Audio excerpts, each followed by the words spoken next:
He said she was the kind of woman no one would ever remember. She set her fork down without a sound and did not look at him. By dawn, his guests found the Duke of Ashworth standing at her door, and whatever he had come to say, the door did not open. He was standing at her door before sunrise. But we are getting ahead of ourselves, as men of rank so often do when they discover, too late, that the world contains a person they have underestimated.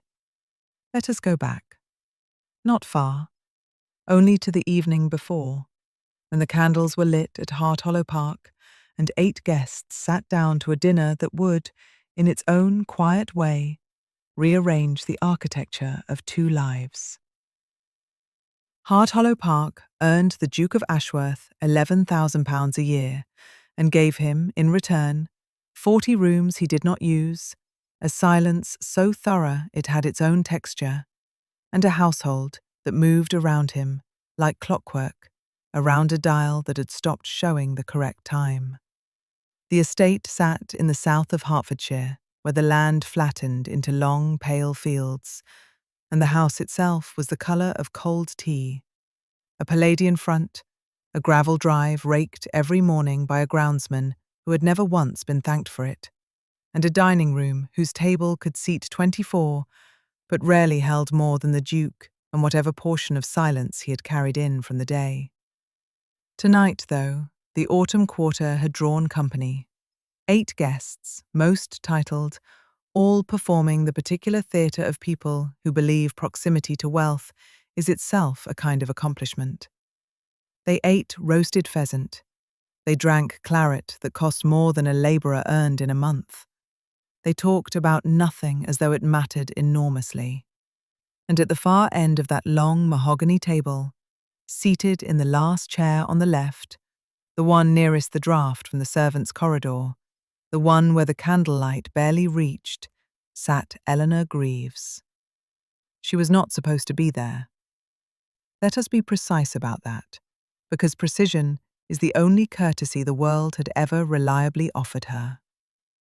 Eleanor sewed for Mrs. Calder, the housekeeper, mending linens, altering gowns, replacing buttons with the kind of small, invisible labour that keeps a great house running and never once gets mentioned in its ledgers. She had come to Hollow that afternoon because a guest's lady's maid had taken ill, and Mrs. Calder, who trusted Eleanor's hands if not her station, had pressed her into service. The seat at dinner was not Eleanor's idea. It was not Mrs. Calder's either. It was Lady Perpetua Ashworth's. The Duke's great-aunt sat 4 chairs from the head of the table, wrapped in 3 shawls, black wool, dove-grey cashmere, deep plum silk, with a greyhound cameo pinned at her throat and a pair of sharp, dark brown eyes that missed absolutely nothing and forgave even less. 88 years old, 5 feet and 1 inch of bird-boned, silver-browed, permanently incredulous authority. When Mrs. Calder had suggested Eleanor take her supper in the kitchen, Lady Perpetua had tilted her white head, rested one papery hand on the silver handle of her black lacquered cane, and said, "She will sit at the table, or I will sit in the kitchen, and then you may explain to my nephew why his great-aunt is eating pheasant on a stool." So Eleanor sat, fed but not spoken to, given a place that was also a category, present enough to be seen, invisible enough to be ignored. Her dark chestnut hair was pinned in its low, coiled knot at the nape of her neck, a few loose strands near her temples catching the uneven light. Her dove-grey wool dress, high-collared, white cotton edging plain and clean, had been mended at the left cuff, where the linen beneath showed its darning. The brass thimble on its cord hung at her throat like a medal from a war nobody accounts. She sat straight-backed, grey-green eyes level, hands occupied with her knife and fork in the manner of a woman who understood that eating, when you have been given food you did not ask for, is not gratitude, it is maintenance. 4 seats from the Duke, Closer to Eleanor than anyone of his station needed to be, sat Mr. Edmund Palliser, solicitor, debt manager, a man of 5 feet 9 inches and soft, rounded shoulders, his thinning, sandy brown hair combed carefully forward and oiled to a dull sheen, his pale hazel eyes small and watchful, beneath brows that seemed permanently amused by something only he found funny. His heavy gold watch chain caught the candlelight every time he leaned forward, which was often because Edmund Palliser leaned toward things, toward people, toward conversations, toward other men's land, the way water leans toward a crack in the foundation, patient, pleasant, inevitable. He had been circling Eleanor's freehold cottage for the better part of a year. The cottage was worth almost nothing, a half-acre of scrub garden, 4 rooms, a leaking roof she patched herself, but it sat on a sliver of land his client wanted, and Palliser had the particular talent of making poverty sound like a temporary embarrassment that a reasonable woman would simply agree to end. He spoke of Eleanor's situation the way a physician speaks of a rash. Unfortunate. Treatable. Nothing to be ashamed of, really. He smiled at her once across the table. She did not smile back. Good. The conversation, as conversations at such tables do, eventually turned to women. Specifically, to the question of which women one remembers and why. Palliser, who had the instincts of a man forever auditioning for approval, flattered the titled ladies with the easy precision of someone who has memorized the price of everything and the value of nothing. Lady Ashworth's cameo was admired.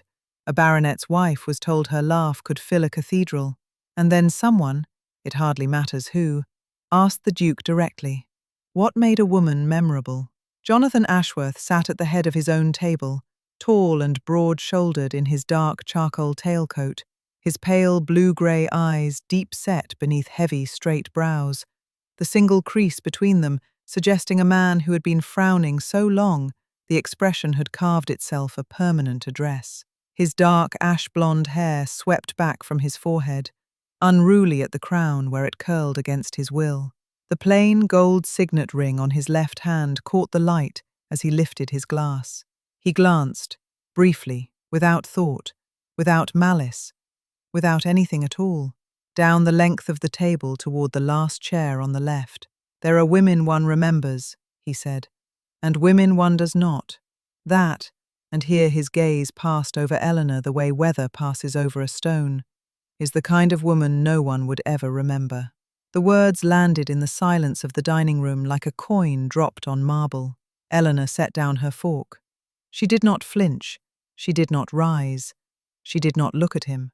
She finished chewing, slowly, with the deliberate patience of a woman who had long ago learned that the world will try to take your food, your seat, your name, and your composure, and that the only rebellion available is to refuse to let it. She picked the fork back up.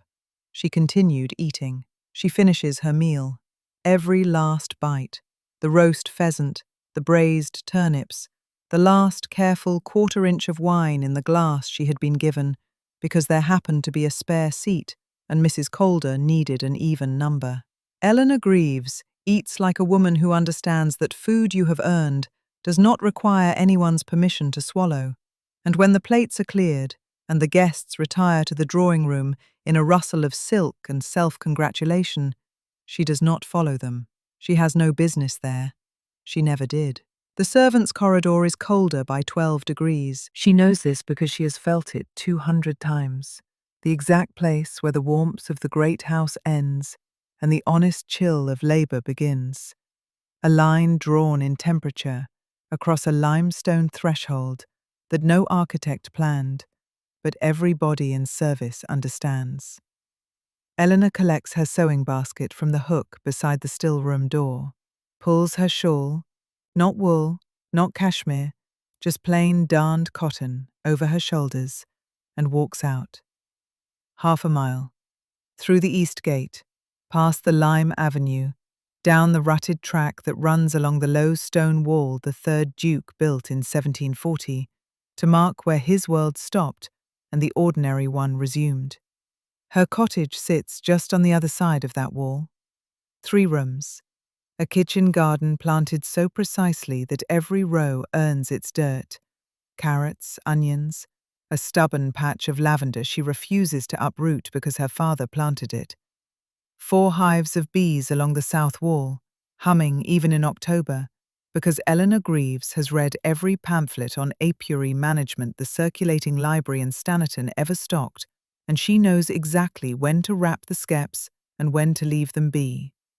A roof she mended herself 2 winters ago. £2 for the slates, 6 weeks of her own labour hauling, fitting, sealing with pitch she rendered from pine stumps she dragged out of the copse. The grey-green eyes surveyed that roof now as she approached in the dark, and what they saw was not poverty. What they saw was territory. Hers, sufficient. She lights 1 candle. Only 1.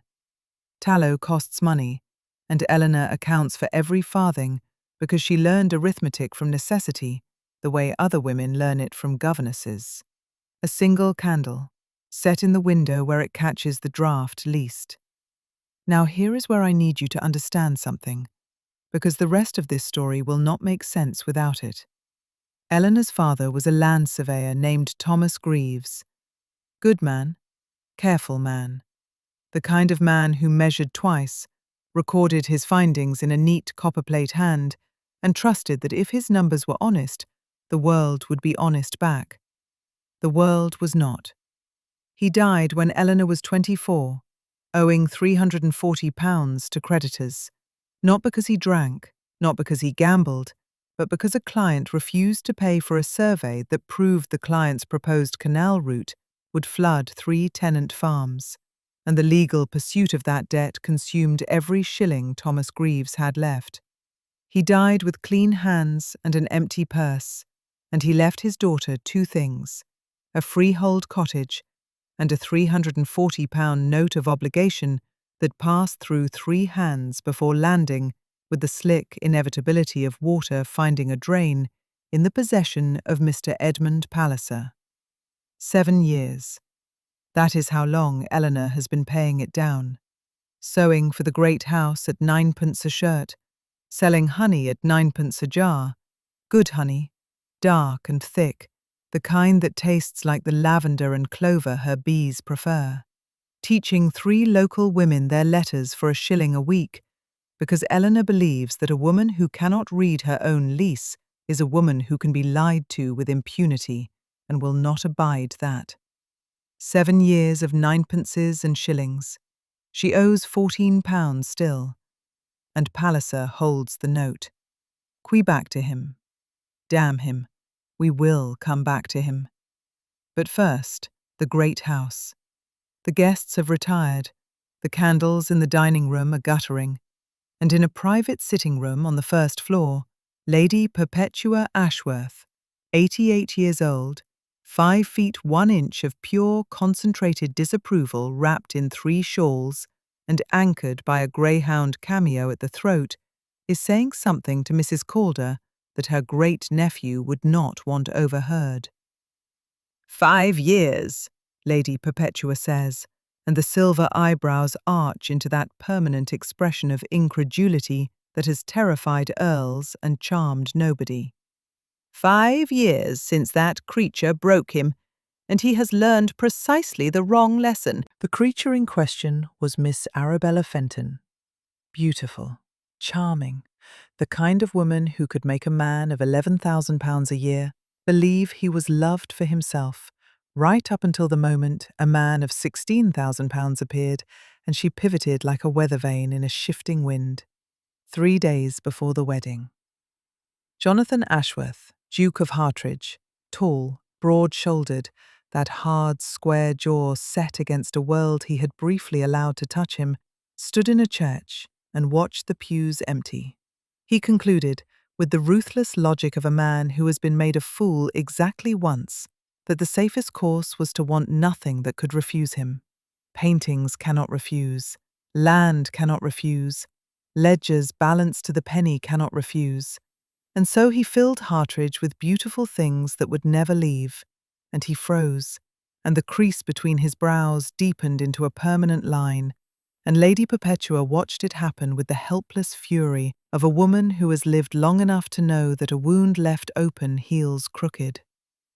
"He does not need another painting," Lady Perpetua says, her dark brown eyes sharp and bright. "He needs someone who will tell him no." Mrs. Calder says nothing. There is nothing to say. They both know she is right. And the Duke, sleepless at 2 a.m, standing at the tall window of his study with his hands clasped behind his back, in that military posture he assumes when he does not want to feel anything, replays the dinner. Every face, every voice, every perfectly performed pleasantry from every guest who wanted something from him. He can catalogue them all. Every face except one, the one at the far end of the table, the woman in the dove-grey dress with the brass thimble at her throat.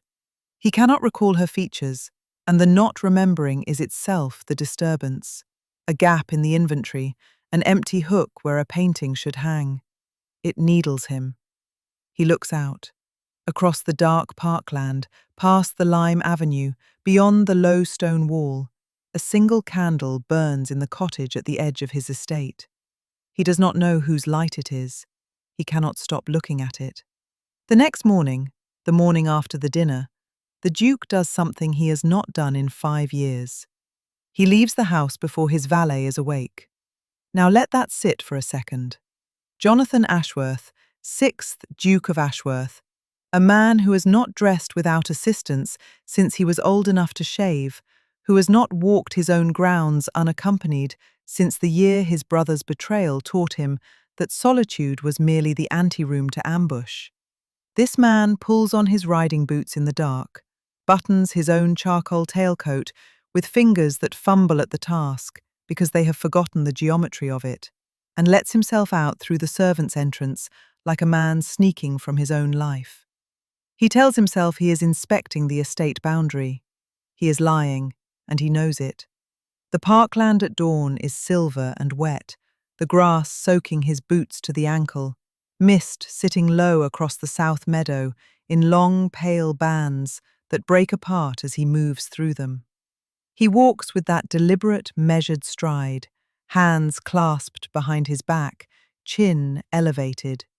Every inch the Duke, even when there is no one to see it. And his pale blue-grey eyes are fixed on the cottage at the edge of the tree line. The same cottage whose single candle kept him at his study window until 3 a.m. The same cottage he could not stop looking at. The same cottage he is walking toward now, with the focused inevitability of a man who has lost an argument with himself and does not yet know the terms of surrender. The light is on again. Smoke curls from the chimney. Thin smoke, careful smoke. The smoke of someone who knows exactly how to make a single scuttle of coal last from 5 a.m. until nightfall. He knocks. And Eleanor Greaves opens the door. She is already dressed. Of course she is. The dove-grey wool dress is buttoned to its high, white-edged collar, the sleeves turned back once at the cuff to show the darned linen beneath. The thin leather belt cinched at her waist, the brass thimble hanging on its cord at her throat, like a medal she awarded herself for surviving. Her dark chestnut hair is parted in the centre and pinned in its low, coiled knot, a few loose strands near her temples catching the early light. Behind her, the cottage is immaculate, a pot of honey cooling on the windowsill, gold and slow, her sewing laid out on the table in precise rows. The single room warm and clean and ordered with the ruthless economy of a woman who has made sufficiency into an art form. She recognizes him. Those steady grey-green eyes move once from his face to his muddy boots and back again. She does not curtsy. Let me say that again, because it matters. The Duke of Ashworth, standing in her doorway at dawn, 6 feet 2 inches of rank and money, and a jaw set hard enough to cut glass, and Eleanor Greaves does not curtsy. She stands with her shoulders square and her hands still, and says, in a voice as level as a carpenter's line, "The kitchen door is at the great house, Your Grace. This is mine." 7 words, each one a closed gate. And Jonathan Ashworth, who has commanded rooms full of Parliament men, who has stared down creditors and solicitors, and a brother who stole £4,000 from his personal accounts. This man has nothing. No prepared speech. No strategy. He has rehearsed nothing because he did not admit to himself he was coming here until he was already halfway across the wet grass.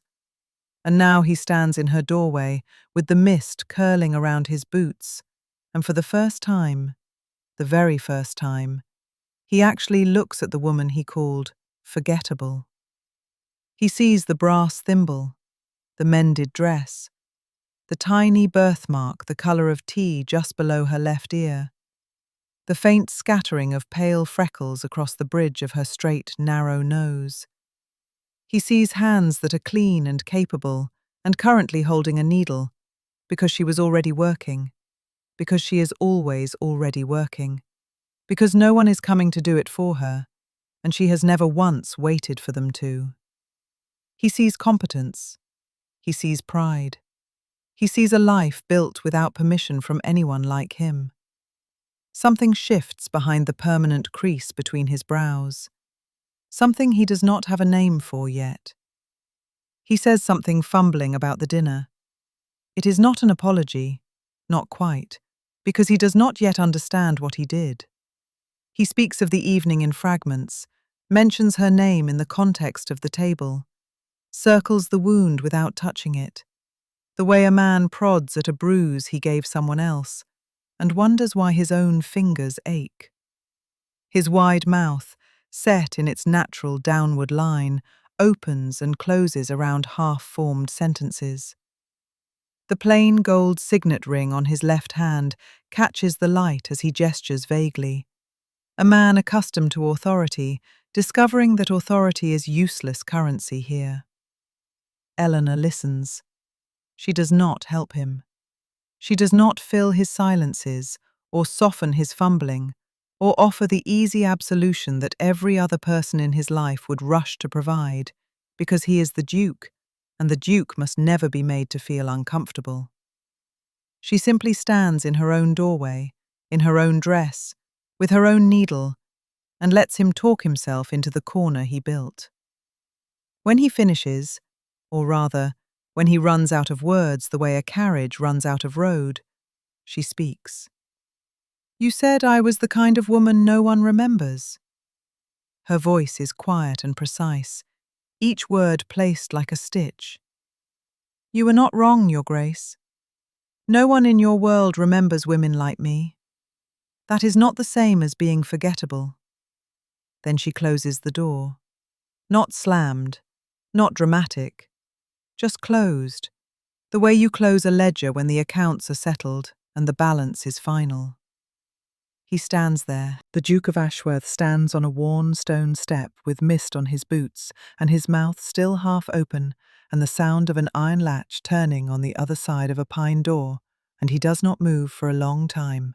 2 housemaids and a groom, arriving early to the great house by the east path, see him walking back from the cottage in the dawn light. His boots are soaked, his cravat is crooked, tied by his own hand, and badly.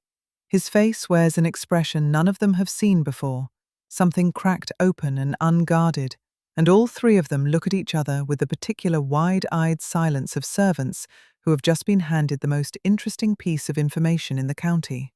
The gossip begins before breakfast, and back in the cottage, behind the closed pine door, Eleanor Greaves turns the iron latch.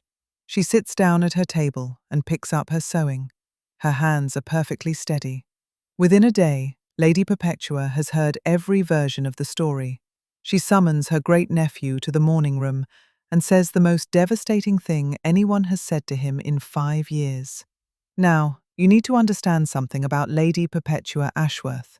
88 years old, 5 feet 1 inch of bird bone and black lacquered cane and 3 shawls layered like armour, black wool, dove-grey cashmere, deep plum silk, and that greyhound cameo pinned at her throat like a medal she awarded herself.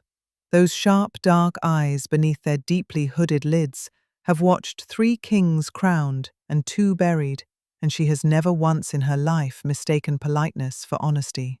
She sits in the morning room with her cane between her knees, both hands folded over the silver handle, head tilted at that angle. You know the angle, the one that says she is listening for a lie and fully expects to find one. The Duke stands before her, 6 feet 2 inches of charcoal tailcoat and rigid posture, that single deep crease between his brows already carved deeper than usual. The plain gold signet ring catches the light as he clasps his hands behind his back. He looks like a man preparing to receive a report from a steward, not a reckoning from the only person alive who knew him before the wound. And Lady Perpetua gives him both barrels. She tells him about Miss Hargrove. Not the facts. He knows the facts, lived the facts, still carries them in that frozen place behind his sternum where trust used to sit. No, she tells him what the facts actually meant. That his former fiancé performed love for profit. Yes, everyone in 3 counties knows that part. But that the lesson he drew from it, that all love is performance, all warmth is transaction, all softness is a trap, was the wrong lesson, the coward's lesson. You called that woman forgettable because noticing her would have cost you something, Lady Perpetua says, and her thin lips do not smile. You have spent 5 years noticing nothing that costs you anything. That is not safety, Jonathan. That is rot. 7 words. That is rot. Delivered with the precision of a woman who has been saving them. The Duke does not argue. He does not defend.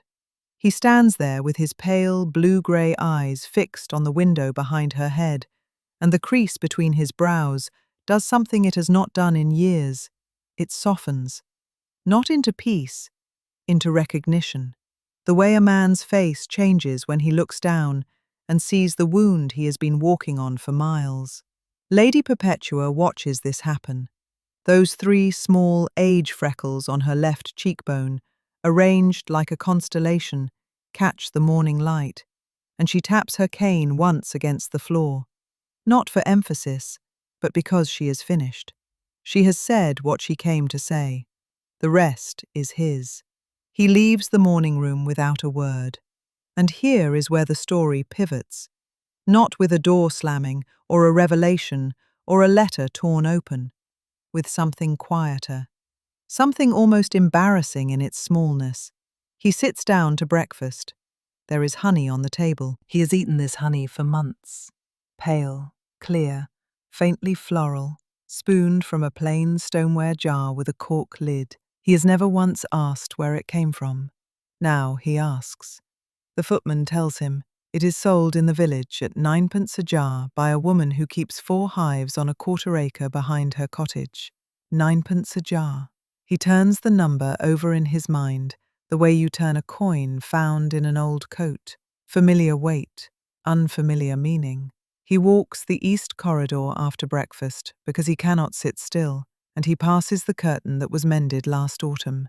He had noticed it was mended. He had not noticed the stitching, small, even, nearly invisible, the work of someone who understood that good mending is mending you cannot see. He stops. He touches the fabric.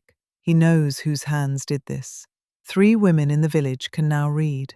He learns this from the housekeeper, who mentions it in passing. Mrs. Alcott, Mrs. Fenwick, Miss Taggart, all taught their letters at £1 a week by the same woman who keeps the bees and mends the curtains and shut a door in his face with hands that did not shake. Small noise, catastrophic failure. That is the pattern. Every small, invisible thing Eleanor Greaves has done, every jar of honey, every mended seam, every woman taught to sign her own name, is a piece of the world she has been holding together without help, without thanks, without anyone of rank or wealth ever once looking down and seeing the hands doing the holding. She has been load-bearing, and he, the Duke of Ashworth, master of £11,000 a year and 40 empty beds, has been standing on the structure she built and never once looked at the foundation. That is the pivot. Not a single catastrophe. 1,000 ordinary competencies, exposed all at once like bones beneath skin, when the light hits at the right angle. Then Palliser arrives. Edmund Palliser, 5 feet 9 inches of oiled, sandy hair and heavy gold watch chain, and that broad, pleasant, patient smile. The smile of a man who has learned that cruelty delivered gently is cruelty that cannot be reported. He comes to the great house on a business call, all tan calfskin shoes and soft-bodied confidence, and he mentions, casually, the way a man mentions weather, that Eleanor's remaining debt of £14 comes due at Michaelmas, that she will likely lose the cottage. He touches that pale birthmark on his right temple while he says it, fingers pressing lightly, calculating. A shame, of course, Palliser says. One hates to see a woman of such modest dignity brought so low, but debts are debts. One hates to see, as if he is not the hand on the lever, as if the bruise presses itself. The Duke recognizes the smile. For the first time in 5 years, he sees it for exactly what it is, patient, pleasant, a hand pressing on a bruise, and pressing and smiling while it presses. His first instinct is clean and immediate. Pay the £14. Solve it with money. His hand moves toward the checkbook in the study drawer, the way a hand moves toward a wound, reflexive, unthinking. Then he stops. He hears her voice in his memory. This is mine. 2 words that carried more weight than his title. He understands, dimly but truly, that paying her debt without her knowledge would make her a thing, a problem solved, a woman purchased for £14. He puts the checkbook away. Instead, and he does not entirely know why, he rides to the village. 3 miles on a grey afternoon, the plain gold signet ring catching weak sunlight, that military straight posture softening by degrees he cannot feel. The Duke rides 3 miles to the village to find a beekeeper who can tell him why a hive splits in autumn. He is not aware that he is learning the language of her world. Lady Perpetua, watching from the window, is. Over the next fortnight, the Duke of Ashworth does something unprecedented in the memory of his household. He begins arriving at Eleanor Greaves's cottage door with questions. Not the front door, never the front door. The kitchen door every time, as though he understood, or was learning to understand, that a woman who has built her own life does not receive visitors through borrowed ceremony. He knocked. He waited. He did not enter until she said he could, and sometimes she did not say he could, and he stood on the stone step with his dark charcoal tailcoat collecting mist and asked his question from the threshold like a student kept after hours. The questions themselves were specific enough to be genuine. What determined the yield of a hive in a wet autumn? How she calculated the cost of wax against the price of tallow? Whether the south-facing pitch of the cottage roof shed water differently than the north, and how she had learned to patch the slates herself when the north side failed. Eleanor answered every one of them with the same precise, unornamented directness she brought to everything. Numbers, methods, materials, the weight of a frame, the cost of a nail. She did not soften the information for his rank.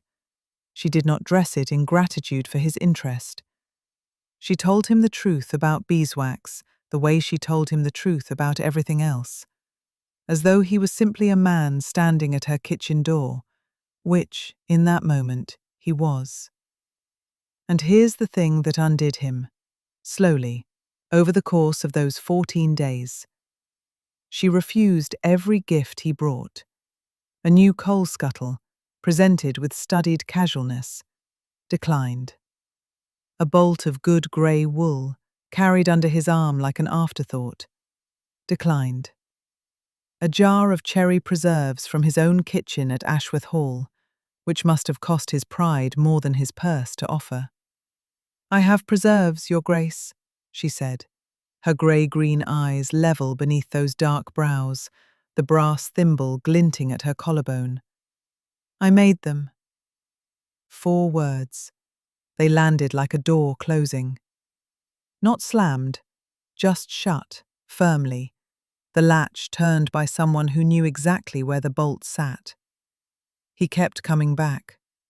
The physical distance between them shrank by degrees so small that neither acknowledged the change, and yet every visit recalibrated the air. He stood close enough now to see the faint scattering of pale freckles across the bridge of her nose. She could see the single deep crease between his brows, the way it softened fractionally when she spoke about something she understood completely, which was most things. One afternoon she handed him a frame of honeycomb to hold, while she inspected the brood pattern, and their fingers did not touch. They almost touched.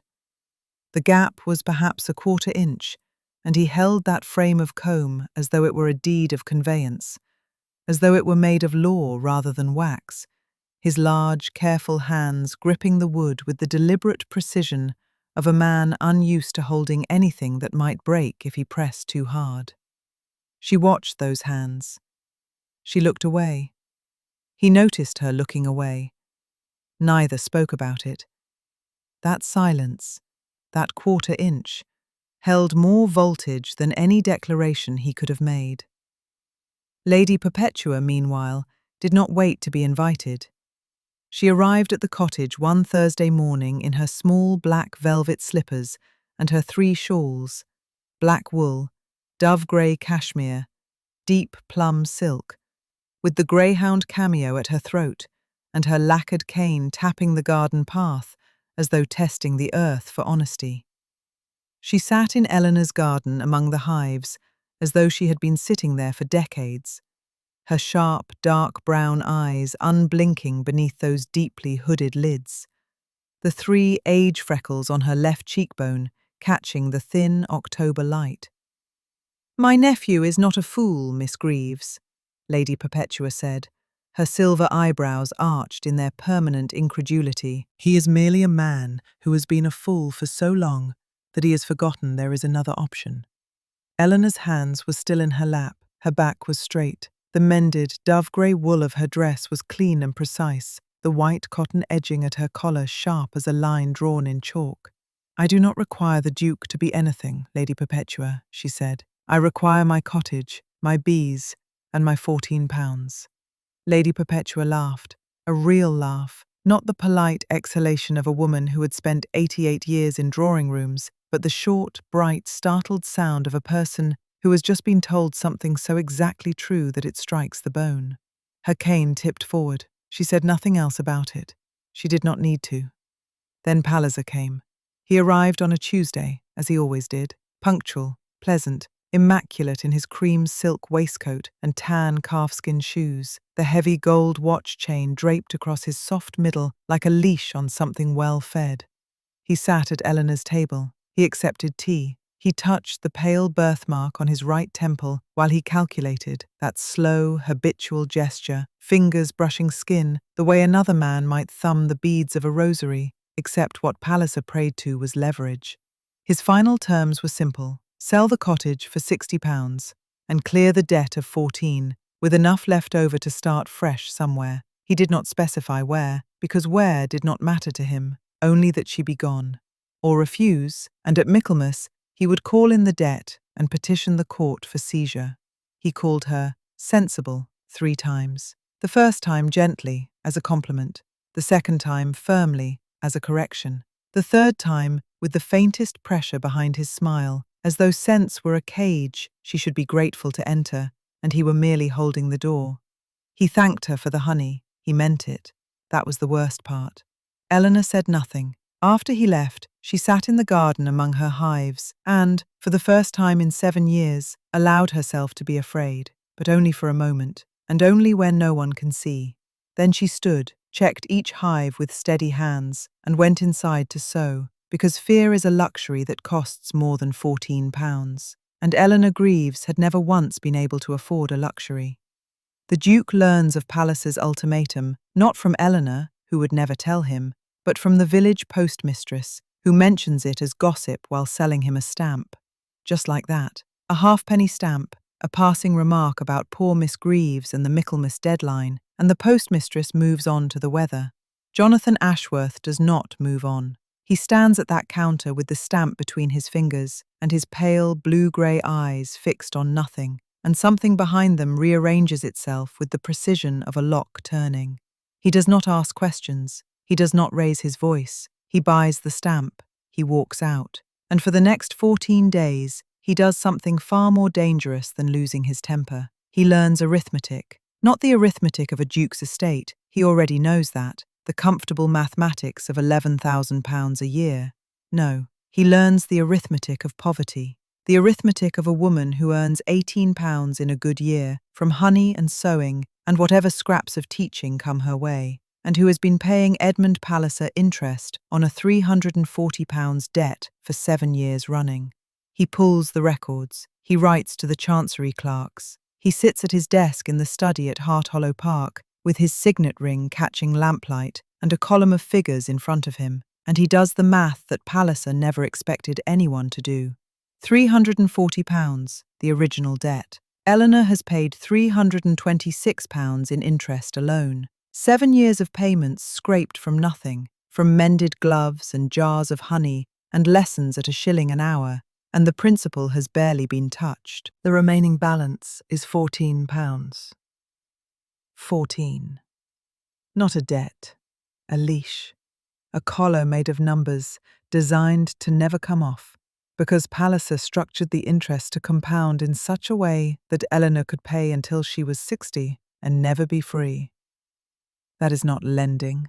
That is ownership wearing a ledger's mask. So the Duke summons Palliser to Hart Hollow Park, not by letter, by messenger, on horseback, at 7 in the morning. The kind of summons a man like Palliser cannot refuse, because a man like Palliser has spent his whole soft life understanding exactly which invitations are commands.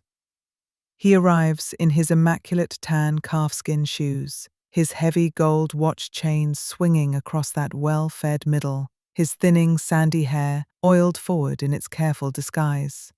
He touches the pale birthmark at his temple as he's shown into the great room, and he smiles, that patient, pleasant, reasonable smile, because Edmund Palliser always smiles. That's the whole trick. The cruelty is in the pleasantness of it. Lady Perpetua is already seated, 3 shawls, the greyhound cameo at her throat, her dark brown eyes bright and unblinking beneath those silver brows. The estate steward stands by the window with a folio of documents, and the Duke of Ashworth stands behind his desk, with his hands clasped behind his back and his chin slightly elevated, and every line of his tall, broad-shouldered frame saying, "I have been waiting for this." He does not shout. He does not threaten. He dismantles. Numbers. Just numbers. The original principle. The interest rate. Usurious by any standard. Illegal by several. The payment schedule, designed to capture every spare penny Eleanor earned while reducing the balance by fractions of a pound per year. The 7 years of compounding. The £326 already extracted. The 14 remaining. He lays each figure on the table, like a card turned face up, and Palliser's smile thins by degrees. Then the Duke plays the hand that matters. 3 of Palliser's other clients, whose estates fall within the Duke's influence, whose tenancies and loans and market access depend on relationships the Duke can sever with a word, will be reviewing their arrangements, immediately, publicly, with the same arithmetic applied. Palliser's smile dies. His fingers find the birthmark at his temple and press. His small, pale hazel eyes dart to Lady Perpetua, who regards him the way one regards a stain on linen, with mild distaste and complete certainty that it can be removed. He has nothing left to hold. Edmund Palliser leaves Hart Hollow Park in those immaculate tan shoes, walking with the careful dignity of a man who knows he has been made irrelevant, and he does not come back. Not that day, not any day after.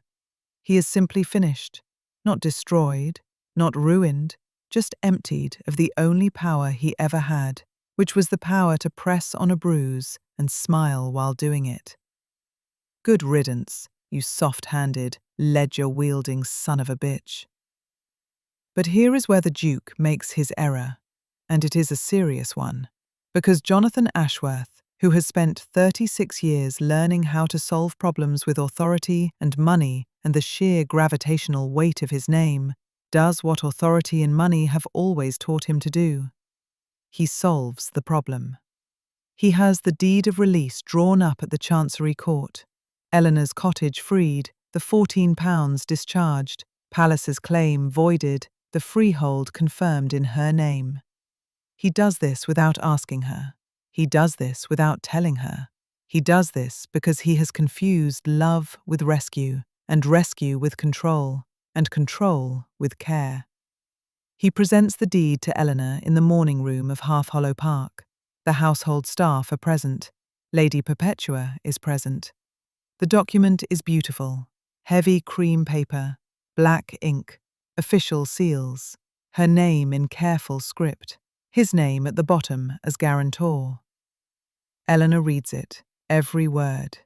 Her grey-green eyes move across the page with the steady precision of a woman who has spent 7 years reading contracts because no one else would read them for her. She sees the amount. She sees the terms. She sees his name where Pallas's name used to be. And she understands. He has bought her debt. He now holds what Palliser held. The leash has simply changed hands. He has made her a thing again, a rescued woman, a cleared ledger, a problem solved by money she did not ask for and cannot repay. The brass thimble at her throat catches the morning light as she lifts her chin. Eleanor stands in the morning room of Half Hollow Park, holding a Chancery Court deed of release that bears her name, and says to the Duke, "If you have bought my freedom to make me grateful, I will walk out of this house, and you will never see me again." The room is silent. The Duke does not move. The morning room holds its breath. Lady Perpetua's hand tightens on her cane. The Duke of Ashworth, for the first time in his adult life, has no authority that will help him. And he knows it. That is what matters. He knows it the way a man who has walked across a frozen lake knows the moment the ice gives beneath him. Not with surprise, but with the sick clarity of a thing he should have expected all along. Eleanor Greaves stands 5 feet from him with the deed of release in her hand and a sentence hanging in the air between them that has just stripped him of every advantage his name, his fortune, and his 11,000 a year have ever provided. "If you have bought my freedom to make me grateful, I will walk out of this house, and you will never see me again." She means it. God help him. She means every syllable, and there is not a title in England that can make her take it back. He does not argue. He does not explain. He does not invoke his rank or his money, or the 3 counties he rode across, or the considerable sum he paid to pry that leash out of Edmund Pallas's soft, damp fingers. Instead, and this is the part that matters, the part the narrator wants you to carry with you, Jonathan Ashworth reaches into the breast pocket of his charcoal tailcoat and produces a second document, smaller, older, folded twice and creased so deeply the paper has begun to split along the seams. The original promissory note, £14. Eleanor's signature at the bottom, in ink that has faded to the colour of dried blood. The leash itself, Pallas's little instrument of patient, smiling cruelty. The thing he touched his pale birthmark over, while he calculated exactly how much dignity he could buy for £14. The Duke sets it on the table in front of Eleanor. His hands are steady. His voice is not. "I did not buy your freedom, Miss Greaves. I bought the right to give this to you so that you would perform. If while you do it..." His books breaks on the last sentence. Not dramatically, not the way voices break in ballads or on stages. Just a hairline fracture across the word prefer, so small you would miss it if you were not listening for it. Eleanor is listening. Those grey-green eyes do not waver. She looks at the promissory note the way a woman looks at a thing that has had its teeth in her for years. Not with hatred, not with relief, but with the steady recognition of an enemy that is finally small enough to destroy. She picks it up. She tears it in half, then in quarters. She sets the pieces on the table beside the deed of release, and the 4 scraps of paper sit there like a life dismantled and rebuilt in the space of a single breath. "Thank you, Your Grace. Now have done, and asking about nothing." "You have current our equity, Miss Greaves." His pale blue-grey eyes hold hers, and the single crease between his brows is deeper than it has ever been. "That was the point I have been trying to learn." From her chair by the window, Lady Perpetua speaks. The greyhound cameo at her throat catches the morning light. Her sharp, dark brown eyes have not blinked once during this entire exchange, and the 3 small age freckles on her left cheekbone look, in this particular slant of sun, exactly like a constellation charting the course of a long and unimpressed life. "Well, Jonathan, that is the first honest sentence you have spoken in 5 years. I suggest you do not waste it by stopping now." She taps her cane once on the floor. The sound is precise as a period at the end of a paragraph. She rises, all 5 feet and 1 inch of her, bird-boned and devastating, and leaves the room. The household scatters behind her like sparrows before a hawk, and the door clicks shut, and they are alone. No grand declaration follows. No speech rehearsed on horseback across 3 counties. The Duke of Ashworth stands 6 feet from Eleanor Greaves with his hands at his sides, offering nothing but the words, and he tells her the truth. He called her forgettable because seeing her clearly would have required him to feel something, and he had spent 5 years building a life, a careful, measured, military straight life, around the principle of feeling nothing. Her refusal to flinch at his insult was the first thing in 5 years that woke him up. Not her poverty, not her pride. The fact that she looked at a man who had just called her nobody and did not for 1 instant believe him. He does not want to buy her. He does not want to rescue her. He does not want to lift her out of her life, because her life, the bees, the 9-pence jars, the mended dove-grey dress, the brass thimble on its cord, the cottage held together by competence and refusal, is the most complete and honest thing he has ever seen. He wants to be allowed into it, if she will have him. Eleanor's answer is not yes. It is not no. "You may call on me tomorrow, Your Grace, at the kitchen door, and you may bring your own honey, because mine is 9-pence a jar, and I am not giving it away." The smallest smile. Not wide, not warm, just the corner of her determined mouth lifting a fraction of an inch. And his face, that hard, composed, square-jawed face that has worn authority like armor for 5 years, cracks open. One moment of real, unguarded joy. It lasts perhaps 2 seconds. It is the most human he has ever looked. He called on her the next day, at the kitchen door. He don't south how it was inferior. Weeks later, on a cold afternoon in her cottage garden, with the hives humming their low winter hymn, his hand closed over hers on the handle of a hive tool. She did not pull away. He lifted her hand and pressed his mouth once to the center of her palm. She closed her fingers over the place where his lips had been. Nothing else. It's enough.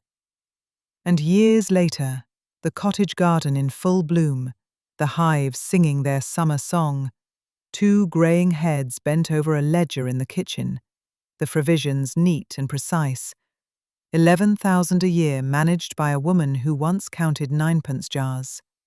The mended chair still stands by the hearth. The brass thimble hangs from its cord on a hook by the door, beside a plain gold signet ring. Eleanor keeps her bees. The Duke walks down from Hart Hollow Park every morning to her kitchen door. He once knocked. She who's never erased.